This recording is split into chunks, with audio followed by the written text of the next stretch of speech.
Salve galera, aqui quem fala é o Lucas Ferreira. Hoje eu vou gravar esse vídeo que recentemente eu vi algumas entrevistas do nosso querido e ilustríssimo amigo Guilherme Boulos explicando a situação que aterroriza a Venezuela nos dias de hoje. Algumas entrevistas ele afirma que o que causou a situação decadente da Venezuela foi a queda do barril de petróleo. Isso já fracassou. É um argumento desse... Um país que defende 85% do petróleo. Aí o petróleo cai de 110 dólares o barril para 30 e o problema é o juros.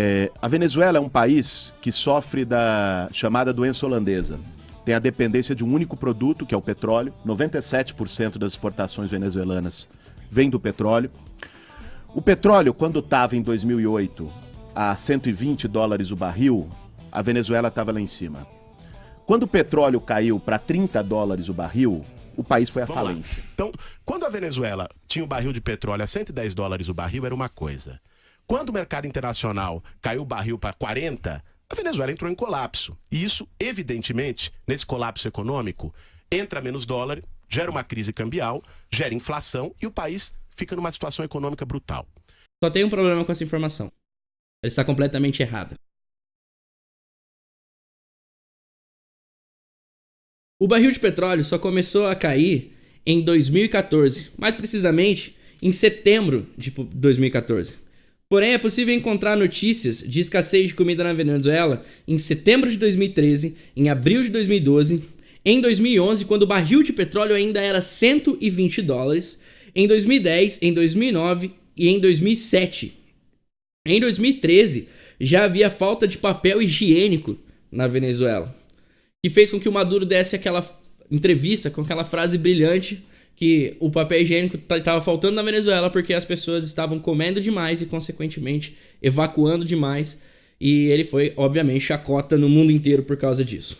Mas o que causou essa escassez, essa falta de alimento na Venezuela? A causa da falta de alimento na Venezuela, com que faz que 82% dos venezuelanos se encontrem na pobreza extrema, que faz com que o povo venezuelano venha a comer do lixo, na verdade, é uma política de controle de câmbio que o Hugo Chávez implantou na Venezuela no ano de 2003, mais precisamente em fevereiro de 2003, que o Hugo Chávez implantou uma política de controle de câmbio para poder controlar uma inflação que batia 40%. Como ele fez isso? Basicamente, o Hugo Chávez, ele ressuscita uma empresa estatal que controla quem compra dólar e quanto compra dólar. Ou seja, para você importar na Venezuela, no mundo inteiro, você precisa cambiar em dólar. E na Venezuela, a partir dessa política de controle cambial do Chávez, você precisaria pedir autorização para o governo e ele liberaria quem ia comprar dólar e quanto ia comprar. E o que você precisa necessariamente para poder importar. Inclusive comida, inclusive princípios ativos para se ter comida, como farinha, como açúcar, né? Como carne, por exemplo, você precisa importar em dólar. Então, basicamente, na prática, o que o governo venezuelano fez foi estatizar a importação de alimento. A partir de 2003, só o governo poderia importar alimento, pois ele fecha e controla o câmbio e centraliza nele toda a importação de alimentos. Só que o problema é que essa política cambial do Hugo Chávez não resolveu o problema da Venezuela. Nunca a inflação baixou abaixo de 10%. Em 2008 ela volta a ser 40%. Em 2015 ela vai 60%. E hoje ela chega aos incríveis 700% ao ano a inflação. Fazendo com que o dinheiro do jogo World of Warcraft valha mais do que o dinheiro venezuelano. Fazendo com que o dinheiro do jogo Monopoly, aqueles papeizinhos que simulam dinheiro, valham mais do que o dinheiro venezuelano. Um pacotinho daquele de dinheiro do jogo Monopoly vale um salário mínimo inteiro na Venezuela. Além do mais, o Chávez ainda colocou um controle de preços nos alimentos. Um preço máximo onde você poderia vender as coisas, onde você poderia vender carne, onde você poderia vender farinha, onde você poderia vender todas as coisas. Foi colocado um controle de preço pelo Hugo Chávez. Pela máxima desvalorização do dinheiro venezuelano, os preços subiriam muito. Então o que o Hugo Chávez fez? Ele colocou um teto e proibiu o aumento de preço. Isso gera um grande problema. Por quê? Porque o preço, ele é um pedaço de uma informação. Como assim? Bom, vamos criar uma situação hipotética que no Brasil hoje aconteça um problema que haja escassez de tomate, por exemplo. O tomate, ele acaba, ele tem muito pouco, se tem uma escassez, tá praticamente em falta. E a banana tá sobrando, tá jogando fora, teve uma superprodução. Ou seja, você vai no mercado e olha o preço do tomate, ele tá a R$9 o quilo. Você vai olhar e falar, caraca, velho, a R$9 o quilo do tomate, eu não quero o tomate. A R$5 eu queria bastante tomate, a R$9 eu não quero tomate. Aí você olha o preço da banana, ele tá R$1,50 o quilo. Você fala, rapaz, eu quero banana. Olha só que coisa. Então, sem você saber, você toma a decisão correta. Porque você necessita de economizar o tomate, porque ele está em falta, e necessita de consumir mais banana, porque ela está sobrando. Só que você não precisa que ninguém venha e explique pra você, rapaz, puta, deu um problema lá na plantação de tomate, o negócio tá acabando, não consome não, deixa, segura, porque senão vai faltar, consome a banana. Não, você não precisa disso. Os preços dizem isso pra você. Agora, o cara, por exemplo, que tem uma pizzaria, que ele necessita do tomate para fazer a sua receita, ele vai pagar R$9 o quilo do tomate. Ainda que suba, ele precisa mais do tomate do que as outras pessoas. Novamente, você não precisa que ninguém te avise aonde deve ser alocado as mercadorias. Por quê? Porque o preço diz isso. O preço mostra aonde as mercadorias têm mais necessidade de ser alocadas do que outras para haver equidade. Entendeu a lógica? Mais ou menos assim, se você tem um produto e ele é um princípio ativo para fazer um remédio, para curar uma dor de barriga, uma indigestão que você tem, você vai lá e oferece lá R$30. Ô, capaz, você descobre uma pessoa que tem esse remédio e fala, eu dou R$30 esse princípio ativo aí que eu preciso disso aí. Mas já tem uma seguinte pessoa, você que está assistindo, por exemplo, a sua mulher, a sua mãe, a sua filha, ela tá com uma doença terminal e ela precisa desse mesmo produto para fazer um remédio que possa curar essa doença terminal dela. Eu vou usar para curar a dor de barriga. Você vai usar para poder curar uma doença terminal de um parente que você ama. Eu ofereci R$30 no princípio ativo. Quanto você oferece? Você oferece R$1.000, cara. R$2.000. Ou seja, quem precisa mais do princípio ativo? Eu ou você? É você. Como que o cara que tem o princípio ativo sabe disso? Ele precisa perguntar a minha história, a sua história? Não. O preço diz isso porque você está disposto a pagar mais. Ou seja, esse princípio ativo vai ser alocado aonde há maior necessidade dele. Conseguiu entender? Porém, quando você coloca um controle de preço, essa informação é deturpada. O mercado, ele é deturpado. Então você não consegue dizer que produto está em falta, que produto está sobrando e onde esses produtos devem ser alocados. E o que acontece isso? Gera-se escassez. Por quê? Usando o exemplo do tomate, eu chego lá, o tomate está R$3, mas ele está em falta. Ele está em escassez, ele deveria ser economizado. Mas as pessoas gostam mais de tomate, eles vão começar a consumir veementemente o tomate, quando não era para acontecer isso. E o que vai acontecer com o tomate? Vai acabar. E a banana, que era para ser consumida, vai perder, vai jogar fora. E quando o tomate acabar, todo mundo vai consumir a banana. E a banana vai acabar. A política de controle do Chávez de preço do Chávez deu tão errado que ele chegou a nacionalizar todos os mercados. Não tem mais mercado privado na Venezuela. Os mercados são todos estatais. É um só mercado. E nas prateleiras tem o produto, que seria o produto privado, o macarrão, o arroz, e tem os produtos estatais que a Venezuela importa. Entendeu? E na probabilidade hoje na Venezuela é mais fácil você ser atingido por um raio do que encontrar esses produtos estatais na prateleira. Essa política de preço já foi tentada aqui no Brasil pelo nosso querido ilustríssimo Sarney. E o resultado dessa controle de preço no Brasil fez que magicamente a carne do Brasil subisse. Simplesmente não havia mais carne em lugar nenhum. Por quê? Toda vez que você controla preços, você tem escassez. E isso começa a acontecer na Venezuela no começo dos anos 2000, muito antes da queda do barril de petróleo, porque isso foi colocado pelo Chávez em fevereiro de 2003, ou seja, o governo tenta controlar o câmbio para controlar uma inflação, depois ele tenta controlar as coisas, ou seja, o Estado cria o problema e ele agrava. Mas da onde veio essa inflação? Essa inflação, ela não vem do ar, ela não vem do acaso. Essa inflação vem na Venezuela por causa do próprio Estado, que fez uma festa com as contas venezuelanas, fez uma grande de uma salada, acreditava que juros, que é uma variável econômica que corresponde ao preço do dinheiro, pudesse ser manipulada via vontade humana. Como você pode ver, o preço, quando você deturpa o preço, isso é uma lei da economia, quando você ferra os preços voltam e ferram com você. Então, quando você manipula os preços, inclusive do dinheiro, você tende a ter escassez. No caso do dinheiro, gera-se inflação. Então, o governo, ele manipula os juros, estimulou o crédito, imprimiu muito dinheiro para ter um governo desenvolvimentista e tentar cumprir promessas de campanha com programas sociais sustentáveis. E chegou a um ponto na Venezuela tão grande, mas tão grande de inflação, que você via fotos aí na internet da mulher chegando para pedir um cafezinho e 2 pão de queijo. E ela tirava da bolsa pacotes e pacotes de dinheiro, o cara com carrinho de mão na rua para comer um hot dog. Porque o dinheiro desvalorizou de uma forma tão grande, mas tão grande, que a Venezuela não conseguia pagar o próprio dinheiro. Ela não tinha dinheiro para pagar o próprio dinheiro. Como assim? Obviamente, a Venezuela precisa imprimir esse dinheiro. E quem imprime não é o governo venezuelano, é uma empresa privada de fora da Venezuela. E é claro que essa empresa não aceita o dinheiro venezuelano como pagamento.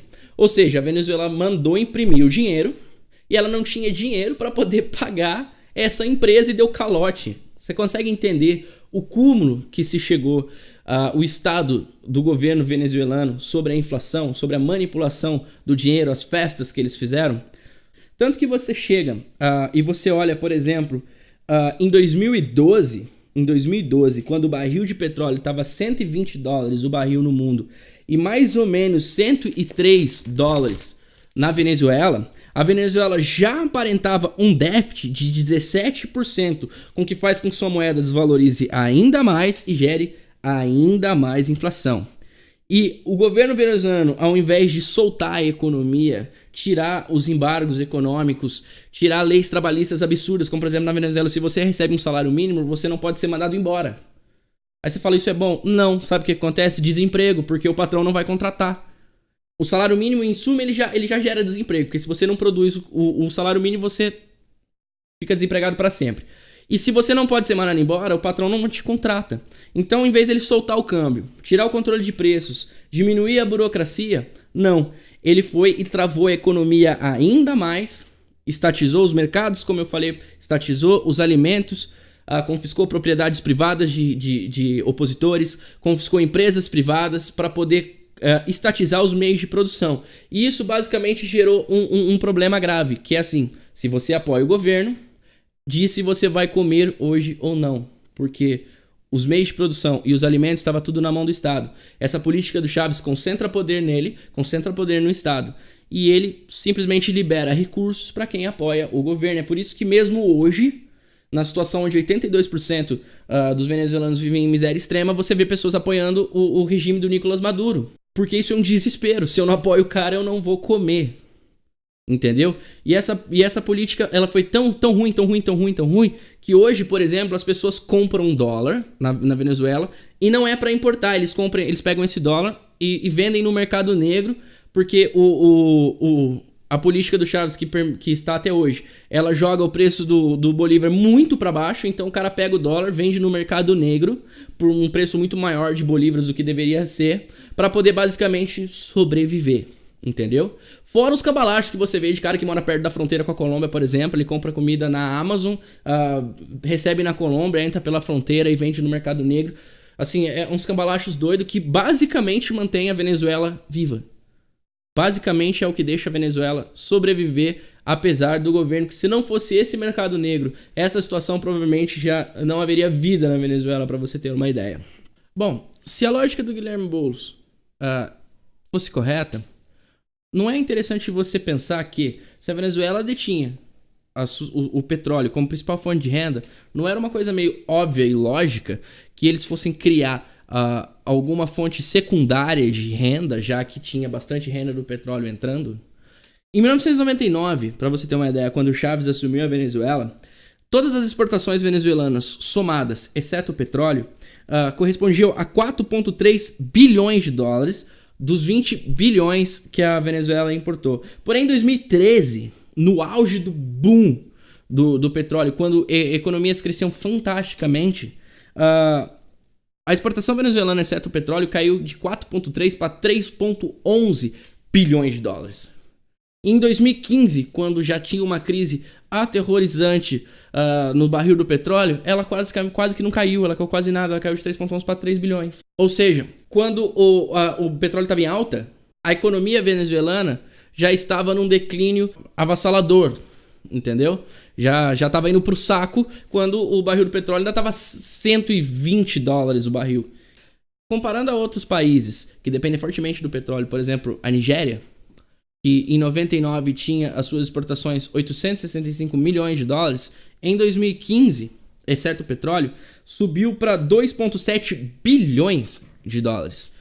Outro país, por exemplo, é o Cazaquistão, que subiu as suas exportações, exceto o petróleo, de 2,9 bilhões em 99 para $14,5 bilhões em 2015.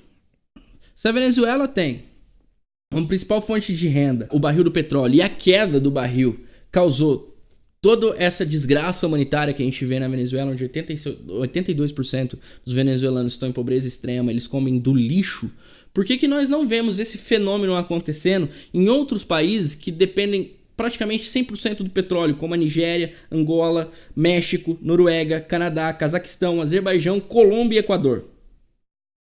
Lá seguiu a vida naturalmente. Por que esse fenômeno que a gente viu na Venezuela não aconteceu nesses países, já que eles detêm praticamente sua economia toda baseada em cima do petróleo? Fazendo um exemplo de comparação, um comparativo entre o Cazaquistão e a Venezuela, por exemplo, que são dois países muito parecidos, né? São dois países que, por exemplo, na década de 90, o Cazaquistão era um país extremamente pobre, porque veio da União Soviética, para você ter uma ideia. É um país que tem um ditador extremamente autoritário e nada democrático, porque ele é presidente do Cazaquistão desde 1990. É um país que tem fortíssimos escândalos de corrupção. E o custo de mineração entre esses países é muito parecido, né? Nos demais países que eu citei tem uma variação, um pouquinho para cima, um pouquinho para baixo, mas esses dois países em suma é bem parecido. Na Venezuela a mineração do barril de petróleo sai a $20 e no Cazaquistão sai a $16. Então é tranquilo você fazer um comparativo entre eles. Se você pegar o Cazaquistão, o salário do trabalhador médio lá é de $434, comparado a $637 aqui no Brasil. Não é uma diferença tão discrepante. E em 2015, no auge da crise, onde o nível dos barris de petróleo caiu muito, o nível de pobreza na Venezuela era de 33%, enquanto no Cazaquistão era menos de 3%. E em 2018, no Cazaquistão continua abaixo de 3% o índice de pobreza, enquanto na Venezuela subiu para 82%. Ou seja, aconteceu algum fenômeno diferente, fora a queda do barril de petróleo, que causou essa discrepância tão grande. Alguma informação estava faltando aí. Por que lá no Cazaquistão não houve esse fenômeno? A taxa de pobreza continua abaixo de 3%, na Venezuela aconteceu esse fenômeno. Outro fator interessante é que o índice de desigualdade social no Cazaquistão é infinitamente menor que na Venezuela. Mesmo que o ditador do Cazaquistão, de forma geral, tenha meio que cagado para a população pobre, meio que tocado foda-se, falou, meu, dane-se vocês, o discurso central do governo chavista era equidade, era auxílio aos pobres, era criar programas sociais, era tirar as pessoas da pobreza e levar elas à riqueza. Mas isso não aconteceu, enquanto no Cazaquistão o índice de desigualdade é muito, muito menor do que na Venezuela. Por causa de um ponto. A resposta é muito simples, é um índice. É um índice que responde todas essas questões, que é o índice de facilidade de se fazer negócio, facilidade de se empreender, que basicamente mede o grau de capitalismo dos países. Simples assim. Ele só mede quanto capitalista é esse país. O Cazaquistão, no índice de liberdades econômicas, ele ocupa a 35ª posição. Logo atrás do Japão, para você ter uma ideia. Já a Venezuela, ela ocupa a 70ª, 87ª posição. Posição 187. Só acima da Líbia, da Eritreia e da Somália. Ou seja, produzir riqueza no Cazaquistão é muito fácil. E na Venezuela é literalmente crime. E como diz a lei de SAI, que é a lei dos mercados, o quanto eu produzo equivale o quanto eu consumo. A minha produtividade antecede o meu consumo. Num exemplo meio besta, se eu tenho uma padaria, a quantidade de coisas que eu faço para outros é proporcional à quantidade de dinheiro que eu tenho para consumir depois. Quando você é um empregado assalariado, o seu salário é o seu poder de consumo e o seu salário está ligado à sua produtividade, ao quanto você produz para aquela empresa. Isso chama-se lei de Tsai. Se você fica impedido, é quase um crime você produzir riquezas na Venezuela, é óbvio que o poder de consumo da Venezuela não existe. Quando o governo regula o mercado, quando o governo trava o câmbio, quando o governo põe controle de preços, quando o governo trava o dinheiro, começa a manipular juros, ele simplesmente não deixa a economia fluir. E quanto mais ele dificulta a vida do empreendedor, o poder de consumo da Venezuela vai caindo. É praticamente crime produzir riqueza na Venezuela, por isso os venezuelanos estão numa decadência dessa forma, enquanto no Cazaquistão é muito fácil de empreender. E esse dado ele é curioso porque o Brasil ele ocupa a 70ª-25ª colocação no ranking de liberdades econômicas, logo atrás do Irã, onde mulher nem é gente. O problema todo que foi causado na Venezuela não tem nada a ver com a queda do barril de petróleo. Não é a falta de democracia, não é a corrupção ao extremo, não são as várias etnias, porque o Cazaquistão, por exemplo, é um país extremamente étnico também, de bastante divergência étnica. O problema da Venezuela é uma palavra, só uma. Essa palavra explica o problema da Venezuela. E essa palavra chama-se socialismo. O que causou toda a crise na Venezuela é uma palavra chamada socialismo. Esse é o problema da Venezuela, não a queda do barril de petróleo. A queda do barril de petróleo pode dar uma recessão econômica, sim, quando o país depende fortemente do petróleo.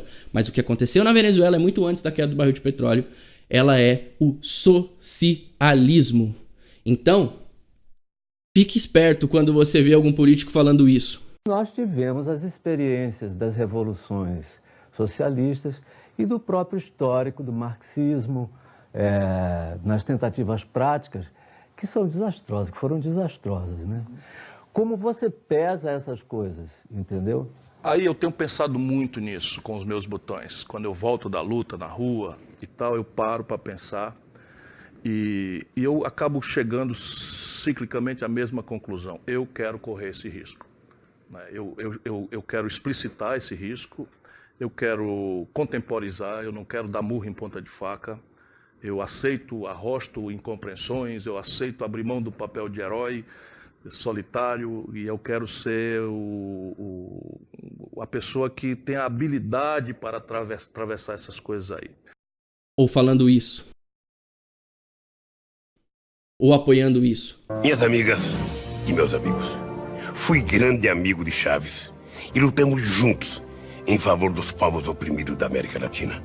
Nessa luta, eu conheci Nicolás Maduro, que me surpreendeu desde o primeiro momento por sua competência, o amor por seu povo e, principalmente, pela grande afinidade de pensamento com o presidente Chávez, em especial na defesa dos mais pobres. Não quero interferir em um assunto interno da Venezuela, mas não posso deixar de dar meu testemunho sincero. Maduro, presidente, é a Venezuela que Chávez sonhou. Isso é muito perigoso. Em 1920, um economista austríaco chamado Ludwig von Mises, ele já tinha dito num artigo que o socialismo ele nasce refutado. Ele é impossível de funcionar por uma simples questão. No socialismo não existe preços. Sem preços, você já consegue ver que a economia trava, porque se você ferra os preços ferram com você. Essa informação do mercado não pode ser deturpada. Ela acontece sem a influência humana. Os preços não é fruto da vontade humana, mas sim de uma somatória de fatores dentro do mercado econômico que não pode ser alterado. Quando você altera preços, o seu país quebra. Nós temos mais de 40 séculos de história mostrando que a humanidade, toda vez que tentou controlar preços, acabou em miséria, fome, genocídio, morticídio e muita tristeza. Deixo a recomendação de uma explicação do economista Gianluca Lorenzon no livro Ciclos Fatais. Ele explica por que esse ciclo do socialismo acaba sempre em morte, acaba em desgraça, etc. e tal. Essas coisas que eu descrevi aqui sobre os controles de câmbio, sobre os controles de preço, é muito similar a um dos políticos que está tentando assumir o poder aí nesse segundo turno. Eu acho que eu sei mais ou menos quem que é. Então eu recomendo para vocês Cuidado. Cuidado. Em 1970, na década de 70, a Venezuela era, no ranking de liberdades econômicas, no grau de capitalismo, o 10º país. Ele ocupava a 10ª colocação. Na década de 70, 80, a Venezuela era um dos países mais desenvolvidos da América do Sul. E ganhava de lavada do Brasil, por exemplo. Se você falasse lá em 1970, 1980, que a Venezuela viraria o que virou a Venezuela de 2018, muitas pessoas fariam piada. Se você chegasse na década de 20, 30, falasse que a Argentina viraria o que a Argentina virou em 2018, muitos fariam piada. Como eu vejo muito no Facebook as pessoas fazendo piada, postando o Homer todo torto, o Brasil vai virar uma Venezuela. Bom, em 1920 tinha um ditado na Europa que falava que hoje eu estou rico como um argentino. Dá uma olhada na situação da Argentina hoje. O que causou isso? Dá uma olhada na situação da Venezuela, que era o 10º país em ranking de liberdades econômicas e um dos mais fáceis de empreender e um dos mais ricos da América Latina. Dá uma olhada na Venezuela hoje. Talvez lá em 1970 eles também ririam da cara das pessoas que falariam isso. Mas olha em 2018. É possível que o Brasil vire uma Venezuela? Eu não sei. Você quer pagar pra ver? Eu não. Bom, galera, então é isso. Essa foi a explicação de por que a Venezuela chegou no estado que tá e por que o Guilherme Boulos está mentindo na sua afirmação para tentar encobrir que a causa do que aconteceu na Venezuela é o socialismo. Espalhem esse vídeo, compartilha, marque seus amigos, faça chegar lá no Guilherme Boulos. Vai lá e posta lá na página dele, lá nos comentários, fala: ô Boulos, olha esse vídeo aqui, que legal. Siga na nossa página e tamo junto. Fiquem com Deus que é a base de tudo. Valeu. Falou.